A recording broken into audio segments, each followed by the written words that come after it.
Everyone, and welcome back to another episode of Hawks Latest, your number one source for news, updates, rumors, opinions, and you guessed it, the latest and the greatest regarding the Atlanta Hawks. I'm your host, Zach Langley, aka Langley ATL, and today we've got a full slate of updates to cover. This is the 97th episode of Hawks Latest presented by FanArch, so we are right there at 100. Hopefully you guys have been enjoying the content. As the season approaches, we're going to be into the 100 range, so that's going to be awesome. It's been super fun covering the team because we've got some exciting stuff coming up, and it's hard to believe, but we are officially entering the final stretch of the offseason.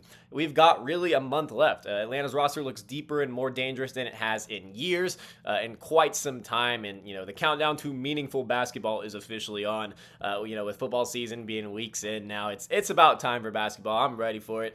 Tonight, we're going to be breaking down everything you need to know. And, I say tonight, but, this will be uploaded in the morning. But we're going to be breaking down everything you need to know as we sit exactly 1 month away from opening night. We're going to cover the Hawks' packed early season schedule and then talk about how it kind of progresses into a little easier at the end of the season, and then also the national praise that Atlanta's front office is getting for a masterful offseason. Anytime a reporter kind of praises our offseason, we kind of have to cover it here, just to kind of signify how well they just have done. The intriguing signing of Dante, we covered that a good bit when Atlanta made that signing official, but there's interesting details there, and so we're going to talk about why he could be a sneaky, underrated addition, not just for next year, but for Atlanta's future. Also, even a potential wild card addition as training camp nears, and a former all-star.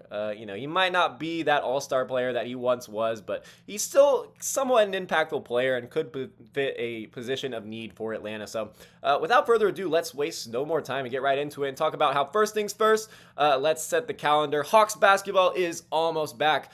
So 1 week from today is media day.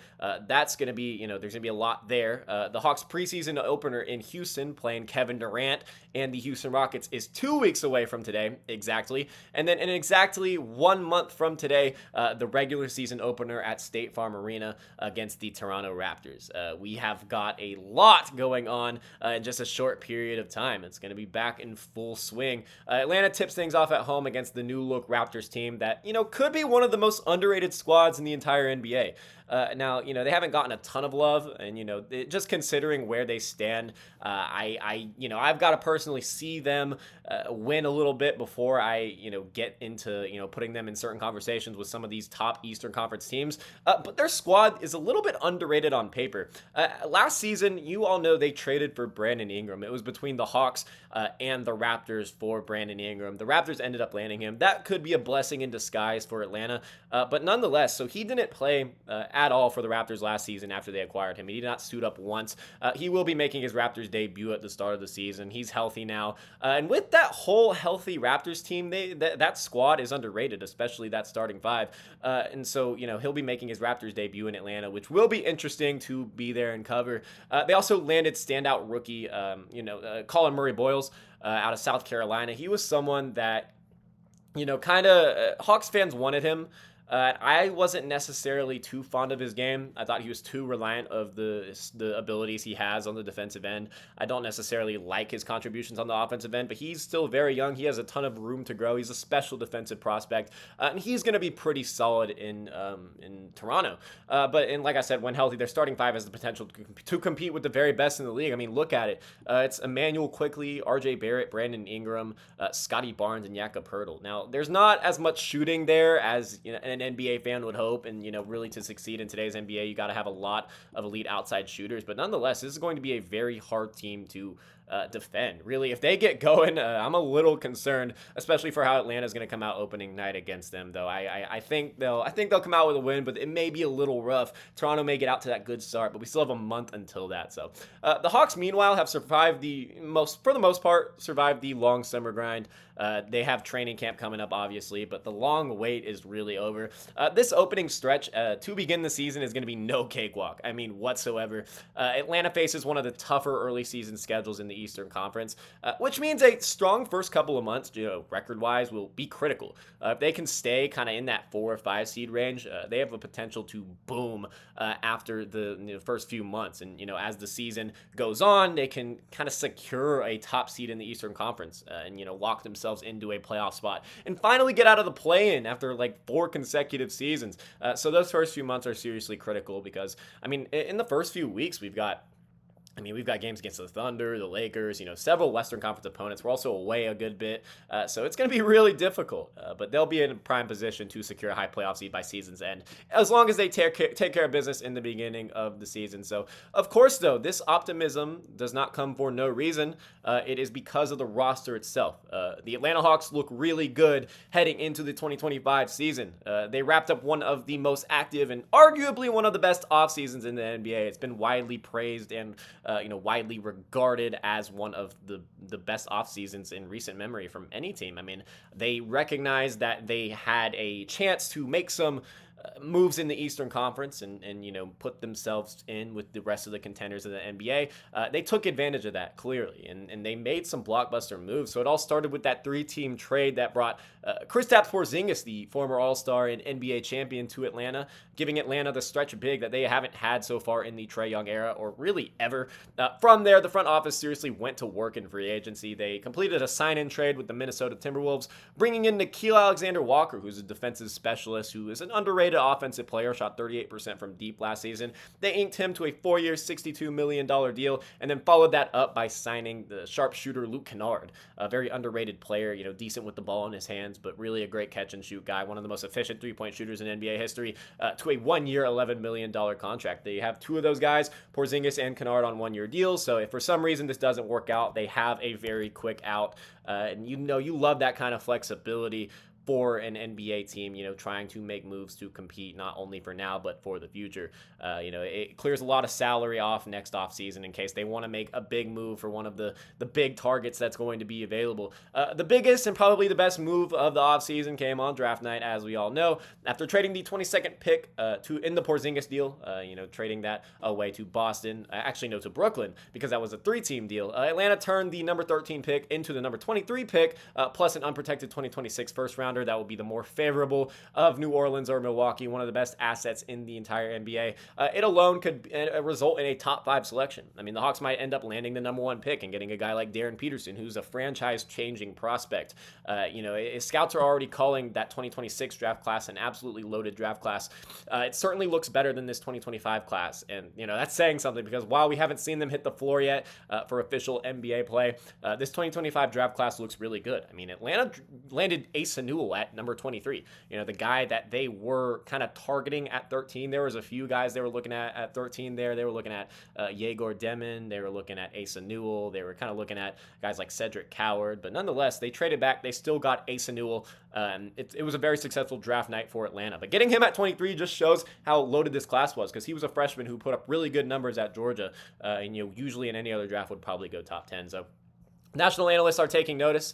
And that is not something that we shouldn't just skip over. Bleacher Report's Grant Hughes called Atlanta's draft night trade one of the best moves of the summer. I mean, for clear reason. He praised the team's opportunism, and capitalizing on Boston's salary crunch to land Porzingis. I mean, it was kind of reported all off season that Boston was going to move off of some of their key championship core guys, like Drew Holiday, Kristaps Porzingis, maybe a guy like Derek White. They ended up not moving White. They're not going to move White. He's too crucial to them. But I mean, other guys. I mean, like Sam Hauser, who they also haven't moved, but I mean, they let Al Horford walk, and while he hasn't signed anywhere yet, it's clear that they are not going to bring him back. But Atlanta took advantage of Boston's salary crunch that they had to have, and it paid dividends. Hughes noted that Porzingis, despite his injury concerns, has just 1 year, like we just said, and $30 million left on his deal, making the risk just completely low compared to his potential impact as a floor spacing, shot blocking mismatch nightmare. Lots of praise for the Latvian big man, who had a great summer with Latvia. Impressed, showed that he's healthy, he can play at a high level still. There were a lot of Celtics fans doubting that, and it's why Boston fans were pretty much okay with the fact that Porzingis was leaving for what was certainly not to his value. I mean, Atlanta only gave up Terrence Mann, Georges Niang, and that first round pick. Porzingis is worth more than that, but they kind of had the expectation that, okay, Porzingis, after he had a very bad playoffs last season, he was never going to return to full form, but that clearly is not the case based off how he performed this summer, and he's going to carry that momentum into the regular season, and he should be an absolute dream for the Atlanta Hawks, and especially Trae Young. He's never had a stretch big or really just a shooter in general like him. Now he has two of them with him and Luke Kennard. Bleacher Report's Andy Bailey even handed the Hawks a 4.1 GPA for their offseason, giving straight A's in 3 categories. He graded the Hawks offseason, and I think that's really cool. It's a cool way to do it. So For Atlanta's new additions, and he broke it into 3 different categories. For their new additions, he gave them an A+. Porzingis, Alexander Walker, and Kennard give Atlanta 3 high-end rotation players and a deeper bench. I mean, that is certainly true.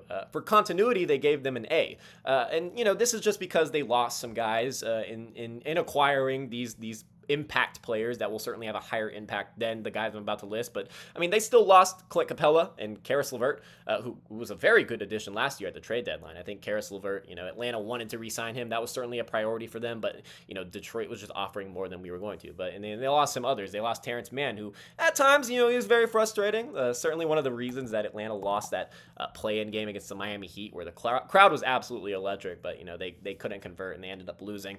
Terrence Mann, made a crucial mistake in that game. I'm sure y'all remember it, with that illegal screen. But nonetheless, losing some of these guys, it hurts Atlanta in certain categories, but they were able to keep their key core of Trae Young, Jalen Johnson, Dyson Daniels, Zachary Rizichet, even Onyeka Okongwu. They're able to keep them all intact, and that is a starting 5 that has some serious promise going forward. But they added Kristaps Porzingis, who will start at the 5 this upcoming season, only on that 1-year deal. So if Onyeka proves that he can once again be a starting center, he may take over after this upcoming season if Atlanta chooses not to bring back Kristaps Porzingis. Also, for the NBA draft, Andy Bailey gave Atlanta an A. Not an A+, but he gave Atlanta an A. He said the unprotected 2026 first-round pick could eventually be a franchise-altering asset, and that's pretty much the common notion. Atlanta fleeced New Orleans and is going to get an awesome... after all of this talk, imagine both New Orleans and Milwaukee are just awesome next year. I mean, I wouldn't be surprised. That's a very Atlanta thing to happen. I'm kind of feeling down because the Atlanta Falcons lost yesterday in really bad fashion. I was definitely frustrated. I was probably tweeting things I shouldn't have tweeted, but nonetheless, if Milwaukee or New Orleans, both of them, one of them should be bad next season and give Atlanta a great draft pick. These additions, though, everyone that Atlanta acquired can stay healthy. The Hawks have a roster that's capable of climbing near the top of the Eastern Conference standings and should be a candidate to compete in the NBA Finals and represent the East in that. So while Porzingis and Alexander Walker and other guys grabbed the headlines, one of the Hawks' most underrated and intriguing moves came quietly towards the end of the offseason. It wasn't that long ago. But it has been a really long offseason. But Atlanta signed N'Faly Dante, a 6'11 center with a staggering 7'6 wingspan and a 9'3 standing reach. At just 23 years old, Dante might be the sleeper signing of the entire offseason. Not really in the NBA, but just for the Atlanta Hawks, because this is a guy who thrives in a certain role that will, succeed in Atlanta. Dante went undrafted in 2024, which is a little bit of a surprise. I mean, he was a very highly touted recruit, but injury concerns and other factors led to him not being drafted. He had a strong final season at Oregon where he averaged 17 points, 9 rebounds, nearly 2 blocks, and close to 2 steals per game. Just an absolute force down low. I mean, that is not to be stated lightly. I mean, there were concerns about his knee injuries and his age. It kept him off draft boards.